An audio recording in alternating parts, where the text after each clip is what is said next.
اسلام کا بنیادی عقیدہ ہے۔ کلمہ شہادت کا جو جز ہے، اشہد ان لا الہ الا اللہ واشہد ان محمدا عبدہ ورسولہ، پہلے جس میں اللہ جل شانہ کی وحدانیت کی گواہی دی گئی ہے،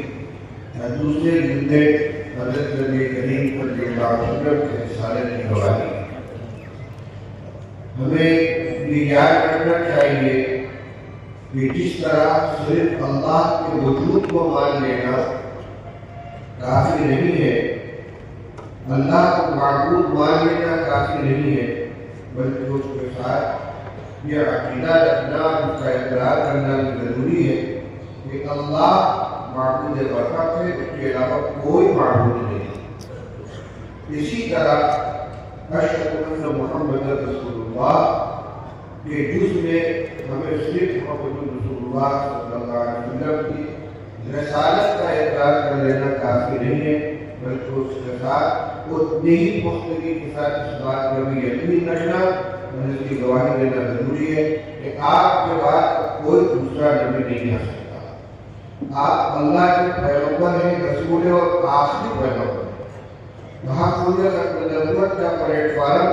اسی عقیدے کی نشر و اشاعت کے لیے، مسلمانوں کو واقف کرنے کے لیے اور ان کی ایمان کے تحفظ کے لیے کام کرتا ہے۔ حضرت نبی کریم صلی اللہ علیہ وسلم نے پیشی کوئی فرمائی تھی کہ عنقریب جھوٹے مدعیان نبوت پیدا ہوں گے، بلکہ فرمایا ثلاثون بڑے کذابون، 30 بڑے بڑے مدعیان نبوت پیدا ہوں گے جو دجال ہوں گے۔ اور اسلام میں سب سے پہلا جو فتنہ پیدا ہوا ہے وہ دعوے نبوتی کا ہوا ہے۔ حضرت نبی کریم صلی اللہ علیہ وسلم نے ارشاد فرمایا کہ میں نے یہ خواب دیکھا کہ میرے ہاتھ میں، دونوں ہاتھوں میں سونے کے کنگن ہیں، جس سے مجھے بہت پریشانی ہوئی۔ میرے دل میں یہ بات ڈالی گئی کہ تم پھونک مارو، میں نے دونوں کو پھونکا تو وہ ہو گئے۔ میں نے اس کی تعریف یہ نکالی کہ دو جھوٹے مدعیان نبوت پیدا ہوں گے، بعدی یعنی میرے ہو جانے کے بعد، میرے پیغمبر آخر الزماں کے آ جانے کے بعد دو جھوٹے مدعیان نبوت پیدا ہوں گے۔ چنانچہ ان میں سے ایک اسود عنسی نبی کریم صلی اللہ علیہ وسلم کی حیاتی میں دعوے نبوت کر بیٹھا، اور حضرت فیض دہلوی رضی اللہ تعالیٰ عنہ کے ہاتھ سے اس کا کام تمام ہوا۔ مرض وفات میں نبی کریم صلی اللہ علیہ وسلم کے پاس خوشخبری ہوگی۔ دوسرا مسلمہ کذاب جو حضور کی خدمت میں حاضر ہوا تھا اور اس نے یہ مطالبہ کیا تھا کہ آپ اگر اس بات کا اعلان کر دیں کہ آپ کے بعد میں نبی رہوں گا تو میں آپ کے ہاتھ میں بیعت کر دوں۔ رسول اللہ صلی اللہ علیہ وسلم کے ہاتھ میں کھجور کی ٹہنی تھی۔ آج فرمایا کہ یہ کھجور کی ٹہنی بھی مانگے گا تو اس کو نہیں ملے گی، اور اس کے بعد فرمایا کہ یہ شادی کتنے شمار موجود ہیں، یہ جو کو جواب دیں گے ان کو خطیب الانصار کہا جاتا ہے۔ خیر اس زمانے میں گولو گیا، لیکن رسول اللہ صلی اللہ علیہ وسلم وفات کے بعد اپنے دعوے نبوت کیا، اور حضرت صدیق اکبر رضی اللہ تعالیٰ عنہ نے بہت بڑی جماعت کے ساتھ اس کا مقابلہ کیا، جس کو نبی امامہ کہا جاتا ہے، اور حضرت وحشی رضی اللہ تعالیٰ عنہ کے ہاتھ سے اس کا کام تمام ہوا۔ حضرت وحشی جن کے ہاتھوں رسول اللہ صلی اللہ علیہ وسلم کے چچا حضرت حمزہ رضی اللہ تعالیٰ عنہ غزوہ احد میں شہید ہوئے تھے، اس کو اللہ تعالیٰ نے وحشی کو ایمان کی توفیق عطا فرمائی۔ انہوں نے ان کا کفارہ ادا کیا کہ شہید الشہداء کی شہادت ان کے ہاتھ سے ہوئی تھی، تو رسول اللہ صلی اللہ علیہ وسلم کے بعد نبوت کا جھوٹا دعویٰ کرنے والے کا کام تمام انہی نے کیا۔ میں یہ کر رہا تھا کہ فتنے بہت سے آئے، لیکن سب سے پہلا فتنہ جو آیا ہے وہ ہے دعویٰ نبوت کا۔ اسی پیشین میں رسول اللہ صلی اللہ علیہ وسلم نے فرمایا تھا، اور پھر ایک بات نکلے مختلف زبانوں میں، مختلف علاقوں میں نبوت کا دعویٰ کرنے والے، مسیح کا دعویٰ کرنے والے، مہدی کا دعویٰ کرنے والے پیدا ہوتے چلے گئے، جن میں کچھ لوگ نمایاں ہیں ماضی میں غلام محمد قادیانی نے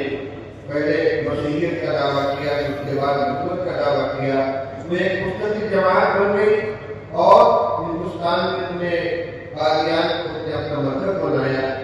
دنیا جانتی ہے۔ لیکن حال ہی میں کچھ نئے فتنے آئے جو قادیانی سے زیادہ خطرناک ہے۔ وجہ یہ ہے کہ قادیانی اپنی شکل و صورت کے اعتبار سے، اپنے نام کے اعتبار سے، اپنے مرکز کے اعتبار سے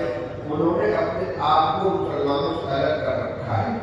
اور ان کی تکفیر کے لیے باقاعدہ فتوے جاری ہو چکے ہیں، عالم اسلام کی تکفیر کو منتخب ہو چکا ہے۔ لیکن اور وہ فتنے آ رہے ہیں جن میں میں نام لے سکتا ہوں آپ کے سامنے، شکیل بن حنیف کا فتنہ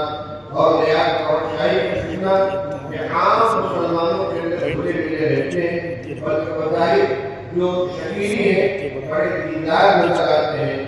داڑھی ٹوپی، ہاتھ میں تسبیح، مسجد میں صف اول کے اندر نماز پڑھنے کا اہتمام اور ان کا پاجامہ لمبا کرتا دیکھ کر محسوس ہوتا ہے کہ بڑے دیندار ہیں، لیکن وہ مولد ہوتے ہیں شکیل بن حنیف کی مذہبیت۔ یہ فتنہ بڑی تیزی کے ساتھ پھیلتا ہے۔ تحفظ نبوت کا مقصد صرف ختم نبوتی کا ختم نبوتی کے عقیدے کا تحفظ نہیں ہے، بلکہ نبی کریم صلی اللہ علیہ وسلم نے جو پیشین گوئیاں فرمائی ہیں ان کو قیامت میں پیش آنے والے واقعات کے بارے میں فرمایا ہے، جس میں حضرت عیسیٰ علیہ السلام کا آسمان سے نازل ہونا، حضرت مہدی کا ظاہر ہونا، اسی طرح دجال کا خروج جو قیامت کی علامات کبریٰ کے اندر شمار کیا گیا ہے، اس کا سہارا لے کر جو جھوٹے لوگ اپنے کو مہدی موعود یا عیسیٰ یا مسیح موعود ہونے کا دعویٰ کرتے ہیں، اس کا ازالہ، اس کا مقابلہ اور مسلمانوں کو صحیح عقیدے سے واقف کرانا، غلط عقیدے سے ان کا تحفظ کرانا، یہ بھی محفوظ ختم نبوت کے اندر شامل ہے۔ بھائیوں، یہ اتنا اہم کام ہے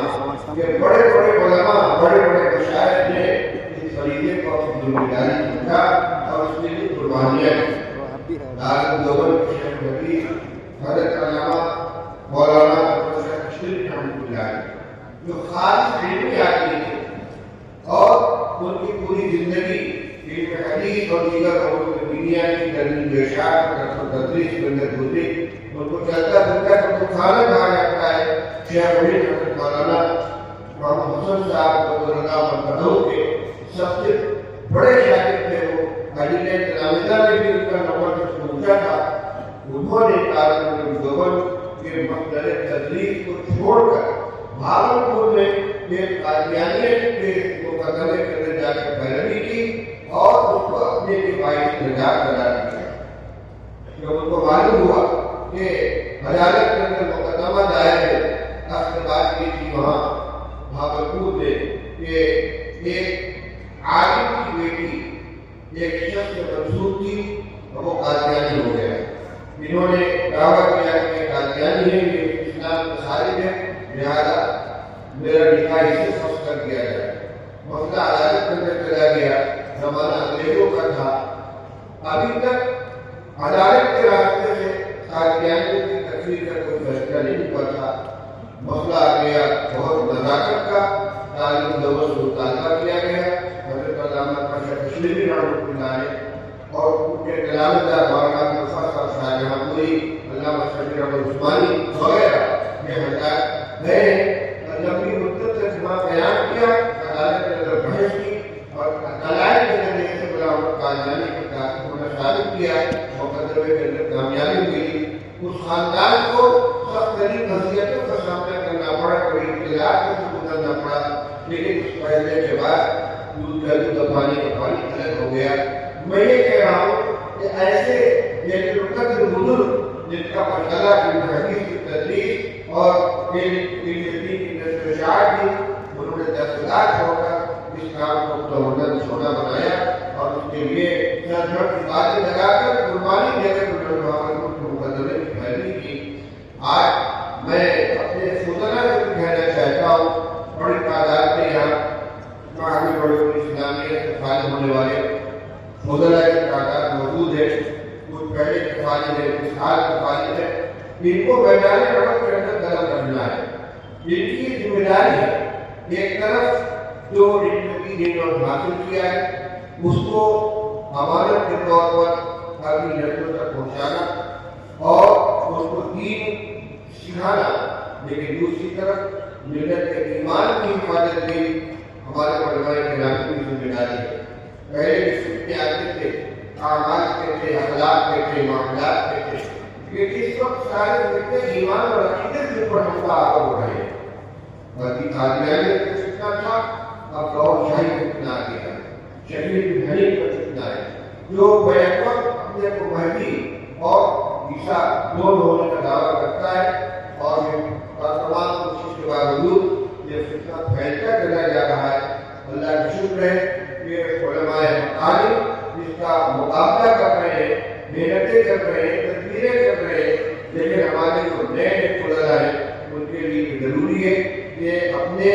فرائض مذہبی کے اندر اس چیز کو سمجھیں کہ اپنے ایمان کی حفاظت، اپنے اہل خانہ کے ایمان کی حفاظت اور آنے والی نسلوں کے ایمان کی حفاظت کی ہماری ذمہ داری ہے۔ اس سلسلے میں چند باتوں کی ضرورت ہے۔ سب سے پہلی چیز یہ ہے کہ ان فتنوں سے متعلق جو لٹریچر تیار ہے، شکیل بن حنیف سے متعلق کتابیں کافی لکھی جا چکی ہیں، ریاض اور شاہد کی رحمت کی کتابیں لکھی جا چکی ہیں۔ اپنے اساتذہ کی نگرانی میں اسے معلومات حاصل کر کے دیوبند سے اور دوسرے خانوں سے کتابوں کو حاصل کریں، ان کا اچھی طرح مطالعہ کریں، علم کے دیور سے آراستہ اور علم کے ہتھیار سے مسلم۔ ابھی آپ مولانا شفیع صاحب سن رہے تھے کہ حضرت مولانا طالب عثمان صاحب رحمۃ اللہ علیہ نے فتنوں کا مقابلہ کرنے کے لیے جن 5 باتوں کو ضروری قرار دیا ہے اس میں چوتھے نمبر پر معلومات حاصل کرنا ہے، علم ہونا چاہیے، تاکہ اپنی لا علمی کی وجہ سے، اپنی کم علمی کی وجہ سے خدا نخواستہ بجائے نفع کے ہمارے عمل سے نقصان نہ پہنچ جائے۔ کتابوں کو حاصل کریں، ان کا اچھی طرح مطالعہ کریں، اور اس کے ساتھ ساتھ جو قواعد چھپے ہوئے ہیں مختلف علماء کرام کے ان موضوعات کے اوپر ان کا مطالعہ کریں۔ دارالدوبند میں شعبہ محاضرات ہے، اس میں قادیانی سے متعلق جو محاضرات ہیں ان کو حاصل کریں اور اپنے اساتذہ کی نگرانی میں ان کا مطالعہ کریں۔ پہلے اپنے آپ کو ان کی لائف مسلح کریں، تیار کریں، اور یہاں کی جانے کے بعد، فارغ ہونے کے بعد آپ ٹھیک ہے، ہر طالب کو یہ شوق ہوتا ہے کہ ان کو اچھی کتابیں پڑھانے کے لیے ملے، لیکن اس وقت ہمارے بزرگ یہ چاہتے ہیں کہ ہمارے بزرگ مکتب کی ذمہ داری کو زیادہ سے زیادہ سنبھالیں۔ اس کی 2 سنیں یا خود مکتب کو استاد بن کر بیٹھے یا اس کا نظام قائم کریں، سرپرستی کریں، ہر مسجد کا جائزہ لے کر جہاں امامت کی خدمت انجام دے رہے ہو یا ان کے اخلاق کی مسجد ہو، یہ دیکھیں کہ وہاں مکتب قائم بھی نہیں ہے۔ اگر مکتب قائم نہیں ہے تو مکتب قائم کریں۔ کسی اور بستی کا جائزہ لینا چاہیے کہ کتنے لوگ، کتنے مکانات مسلمانوں کے گھروں کے اندر کتنے بچے ہیں، کتنی بچیاں ہیں، ان کی تعلیم کا کیا نظم ہے۔ بعض حضرات وہ ہوتے ہیں جن کو تعلیم کی اہمیت کا اندازہ نہیں ہے، غریب ہے، مفلوق الحال ہے، جھوپڑی میں رہتے ہیں، مفلوق پیشہ ہے، وہ اپنے بچوں کو تعلیم نہیں دلاتے۔ ان کے پاس پہنچ کر بھی اگر وہ مسلمان ہیں ان کو سمجھانا چاہیے کہ ایمان کی حفاظت بہت ضروری ہے، بچوں کو ظاہر نہ رکھیں، ہمارے حوالے کریں۔ بعض حضرات وہ ہیں جو اپنے بچوں کو اسکولوں میں ابتدا سے داخل کر دیتے ہیں، تو ابتدا سے جو بچے اسکول چلے گئے ان کے نصاب تعلیم میں دینیات کا کوئی حصہ نہیں ہوتا، وہ قرآن نہیں پڑھ پاتے، وہ اردو زبان نہیں جانتے، وہ عقیدے سے واقف نہیں ہوتے۔ ایسے لوگوں کو، ایسے بچوں کو جس وقتی مکاتب کے اندر شامل کر کے ان کے دینی تعلیم کا نظم قائم کرنا چاہیے۔ یہ علماء کی طرف سے جو منظم مکاتب کا سلسلہ چل رہا ہے، اسی طریقے سے ادارے دینیات کی طرف سے اور بعض دوسرے اداروں کی طرف سے جس وقتی مکاتب کا سلسلہ چلتا ہے، جس میں استاد پڑھانے والا مسلسل بیٹھا رہتا ہے اور طلبہ اپنے خالی اوقات میں تعلیم حاصل کرتے ہیں، تو اجتماعی تعلیم کا طریقہ رہے گا. یعنی اگر ایک جماعت میں 20 بچے ہیں تو ایک ساتھ 20 بچوں کو پڑھایا جاتا ہے. ہمارے مکاتب میں پڑھانے کا جو پرانا انداز ہے وہ ایک بچے کو بلا کر حافظ صاحب پڑھاتے ہیں. اگر مثال کے طور پر 60 بچے یا 40 بچے کی جماعت کے اندر تو اگر ایک استاد ہے اور وہ 4 گھنٹہ پڑھاتے ہیں تو اس کا مطلب یہ ہوگا کہ ہر بچے کو 2 منٹ 4 منٹ 5 منٹ سے زیادہ نہیں ملے گا. اور یہ بھی طریقہ اجتماعی تعلیم کا ہے جس میں جتنے بچے ہوں گے اگر 1 گھنٹے کے لیے بھی آئے تو پورا گھنٹہ ہم تعلیم کے حصے میں آئے گا. مختصر مکاتب قائم کرنے کی کوشش کریں. اس کی تفصیلات آپ کو مرکز میں معلوم ہو سکتی ہے. یہاں مولانا حافظ عاصم عبداللہ صاحب موجود ہیں جو ہمارے اجتماعی مکاتب کے ذمہ دار ہیں. اس سے بھی آپ رابطہ قائم کر سکتے ہیں. وہاں شمسی صاحب ان سے بھی رابطہ قائم کر سکتے ہیں. آپ اس ادارے میں مولانا کریم صاحب ہیں اور حضرت محترم صاحب محمد ریڈا کا خیر سلامت ہے. لیکن اب ان کو عمر سرپرستی کرنے کے لیے خدمت کرنے کی عمر مولانا کریم صاحب ان کے بھائیوں کی ہے. میں یہ کہنا چاہتا ہوں کہ مکاتب اس کو ریڑھ کی ہڈی کی حیثیت رکھتے ہیں. آنے والی نسلوں کے ایمان کی حفاظت کے لیے مکتبی تعلیم سب سے بنیادی حیثیت رکھتی ہے کیونکہ سرکار کی طرف سے جو کئی تعلیمی پالیسی نافذ کر دی گئی ہے اسکولوں میں جو نصاب پڑھایا جا رہا ہے اگر بچہ صرف اس نصاب کو پڑھے گا وہ دھیرے دھیرے اپنے مذہب سے دور چلا جائے گا. وہ جانے گا ہی نہیں کہ مسلمان اس کو کہتے ہیں اسلام کی عقیدت اور ایمان کی اہمیت کر دیا ہے. اس سے مکاتب کی طرف توجہ کرنی چاہیے اور اس کو ساری طرف اسلام کا برا اٹھانا چاہیے. آپ یقین رکھیں کہ اپنے نتائج کے اعتبار سے اور انشاءاللہ اپنے ثواب کے اعتبار سے اگر آپ ایک بچے کو قرآن پڑھائیں گے اور اس کے ایمان کی بنیاد مضبوط کریں گے تو مکاتب مسجد پڑھانے سے زیادہ آپ کامیاب ہیں. یقیناً شوق یہ ہوتا ہے کہ مجھے اسی کتابیں پڑھانے کے لیے لیکن یہ ضرورت کے ساتھ آپ کو مکاتب کو بہت زیادہ توجہ دینی چاہیے. اس کے علاوہ گھروں کے اندر ان فکروں سے بچانے کے لیے تعلیم بلند ہونا چاہیے جو کہ شہری فتنے گھروں کے اندر داخل ہو رہے ہیں. اسی طرح یونس جوہر شاہی جو ریاض کا قائم مقام ہے وہ موبائل کے ذریعے ذکر کراتا ہے جن کی وجہ سے قائم کرتا ہے اور بڑی تعداد میں جاہل لوگ اس کے شکار ہوتے چلے جا رہے ہیں اور بعض علاقوں میں اس قدر شدت پیدا ہو گئی ہے. ابھی میں کل کی بات ہے بلند شہر میں ایک علاقہ ہے پتہ یہ چلا کہ وہاں سے لوگ جوہر شاہی عقیدے سے وابستہ ہو گئے تو مدرسہ سالوں میں حافظ کے اساتذہ کرام کو وہاں بھیجا گیا. وہ گئے انہوں نے جا کر محنت کی تو وہ اتنے پختہ ہو گئے کہ باقاعدہ مارکیٹ پر آمادہ ہو گئے اور وہ یہ کہے کہ مسجد کو تقسیم کرو درمیان میں دیوار قائم کرو جن لوگ ادھر نماز پڑھو ادھر نماز پڑھو. دوسرے والے کا دوسری کا عقیدہ ہے ان کا کلمہ ہے لا الہ الا اللہ. ہم پڑھتے لا الہ الا اللہ وہ پڑھتا لا الہ الا اللہ. وہ ریاض کو رب الارباب کہتا ہے لیکن اللہ تعالیٰ رب العالمین ہے وہ رب الارباب رب کا دل ہے. یہ فکرے گھروں میں گھس رہے ہیں تو ہمیں لوگوں کو ایمان کی حفاظت کے لیے اس بات کو عام کرنے کی ضرورت ہے. اسی لیے ہمارے جو کام کرنے والے احباب ہیں وہ لوگوں کو متوجہ کرتے ہیں. ابھی سال کا آخری حصہ ہے مدرسوں میں جلسے ہوں گے دستاویزی کے جلسہ ختم بخاری ختم مشکات ختم قرآن اس میں مدرسوں کی کارگزاری بنانے کے ساتھ دستاویزی کے ساتھ ساتھ جو مدرسے جن کو ایمان سے دیا جا کرتا ہے اس کو ایک مقصد کے لیے بھی استعمال کریں. لوگوں کو ان عقائد سے واقف کرائے ان فکروں سے واقف کرائے. اسی طرح جمعہ کے بیانات میں صرف فضائل کی تعلیم نہ دی جائے بلکہ ائمہ کو چاہیے کہ بنیادی عقیدے سے لوگوں کو واقف کرائے. اس وقت دارالعلوم میں عصر کی نماز کے بعد میں مولانا ادریس صاحب خانوی رحمۃ اللہ علیہ کی کتاب عقائد اسلام پڑھ کے سنا رہا ہوں. تقریباً 2 مخصوص تھے وہ جب کتاب پڑھی جاتی حالانکہ وہاں پڑھنے والے طلبہ ہیں عقیدے کی واقفیت ہمیں صحیح نہیں ہے، اس کی نزاکتوں سے واقف نہیں ہے، اس لیے گھروں کے اندر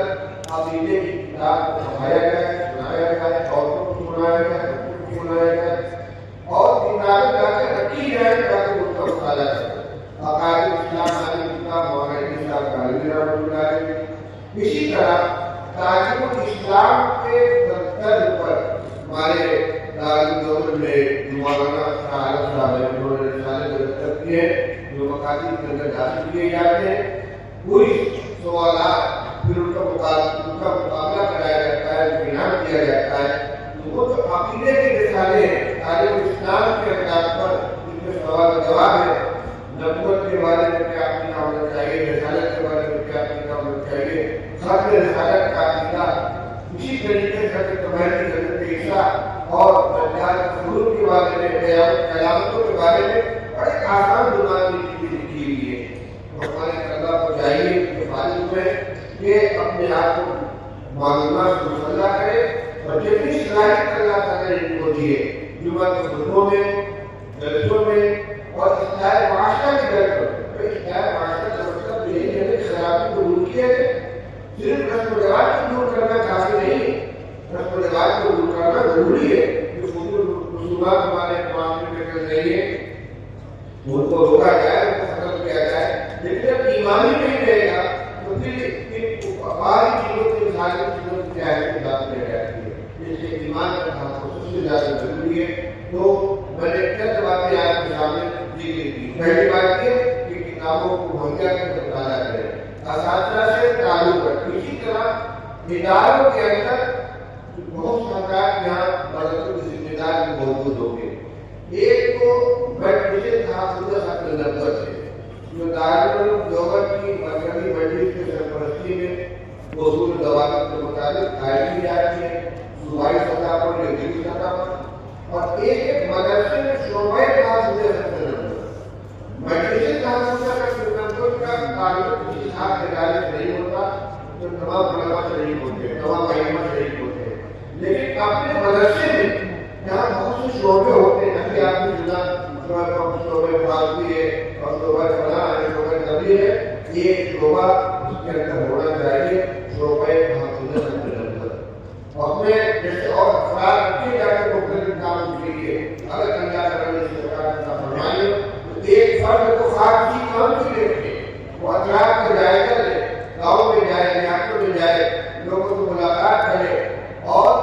ان کے درمیان صحیح عقیدے کی تبلیغ کرے اور جو لوگ متاثر ہو خدا نخواستہ ان کی اصلاح کی کوشش کرے۔ اسی سلسلے میں ایک بات یہ بھی عرض کرنی ہے کہ باطل عقیدہ کے جو حاملین اور مبلغین ان کے ریشہ روانیوں سے بہت سے نوجوان متاثر ہو کر اپنے علماء کے پاس اپنی تشکیل کے لیے جواب حاصل کرنے کے لیے حاضر ہوتے ہیں، تو اس لیے ضروری ہے کہ ہم پہلے سے تیار ہوں اور ان کی تشکیل کرنے کی کوشش کریں۔ بہت لوگ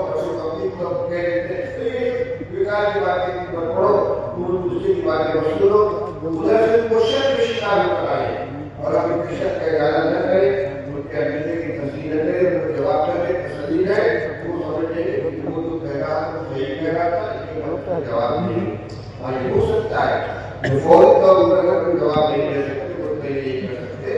اس وقت جلدی بیٹا اللہ تعالیٰ مجھ کو اطمینان سمجھائیں گے اور اس کے بعد اپنے اساتذہ سے یہ جو ادارہ ہے معلومات کر کے ان کے جوابات حاصل کیے جائیں۔ تو گھروں میں بھی تعلیم دی جائے، مساجد میں بیان کیا جائے، مدارس کی اجازت میں بیان کیا جائے، سب سے پہلے بچے آپ کو تیار کیا جائے معلومات سے، اور مقصد کی تعلیم کا مقصد یہی ہے کہ بنیادی عقیدے سے بنیادی دینی تعلیم سے بچہ راستہ دے، قرآن پاک پڑھنے والا نازلہ خاموں کیونکہ اسکولوں کے نصاب میں اگر وہ اپنا اسکول ہے تو بھی اس میں عام طور پر قرآن ختم ہونے کا نمبر نہیں آتا، کہ جتنا درجہ اوپر بڑھتا چلا جاتا ہے اتنا نصاب دینیات کا گھٹتا چلا جاتا ہے اور مسئلے جو ہے بڑھتا چلا جاتا ہے۔ اس لیے یا تو بچہ قرآن پڑھ نہیں پاتا یا اگر پڑھ رہا تو تفصیل کی نوبت نہیں آتی، لہٰذا مقصد کی تعلیم کے اندر قرآن پاک پڑھایا جائے اور مسیح کے ساتھ بنیادی قاعدے کے ساتھ پڑھایا جائے۔ آج کے یہ اجلاس جو بہت سے اداروں کے ذمہ داران شامل ہیں اور 45 سال کی کمائی ادارے کی ہمارے سامنے موجود ہے، جو حفاظ تھے، مرتاضی علماء تھے، مفتیان کرام تھے، اس موقع کو غنیمت سمجھے اور یہاں اس پیغام کو لے کر جائیں۔ آپ کے سامنے حضرت مولانا سرحی صاحب تعالیٰ برکاتہ تشریف فرمائے۔ ان کی محنت نے یہ آج کے نقشہ ہمارے سامنے پیش کیا ہے اور جو بہترین اور حالات پیدا کیے ادھر سمرا سامنے آیا ہے، وہ بھی آپ نے دیکھا کہ جہاں پر بدعات و خرافات کا نہ بٹا تھا، کوئی اہل حق کا نام لینا ہی نہیں جانتا تھا، کوئی عقیدے سے بات نہیں تھا، آج ایک فرد کی محنت سے اور جو قربانی سے پھر ان کے لگائے ہوئے غلط کے پھلوں کے ذریعے سے اس علاقے سے دہائی چھٹی ہے اور لوگ آج کو بنائے۔ معلوم نہیں کہ یہاں سے فارغ ہونے والے اور ہمارے مدرسوں سے فارغ ہونے والے آج کے نوجوان کے اندر کیا صلاحیتیں چھپی ہوئی ہے۔ ایک ایک فرد پورے علاقے کے لیے ہدایت کا مینار بن جاتا ہے، ذریعہ بنتا ہے، اللہ تعالیٰ اس کا کام دے دیتے ہیں۔ میں اس وقت میری چند کلمات کے اوپر اپنی گفتگو ختم کرتا ہوں۔ مقصد بیداری لانا ہے کہ ہر آدمی اپنے علماء بھی اور مدرسوں کے ذمہ دار حضرات بھی اور جو عام مسلمان ہیں وہ بھی سمجھے کہ ہماری بنیادی ذمہ داری ہم کس طریقے سے طاقت نبوت کے کام میں اپنے آپ کو شامل کر سکیں، ہمارے لیے بہت بڑے سعادت کی بات ہوگی۔ اللہ تعالیٰ آپ کو توبہ کرنے کی توفیق عطا فرمائے۔ وآخر دعوانا الحمد للہ۔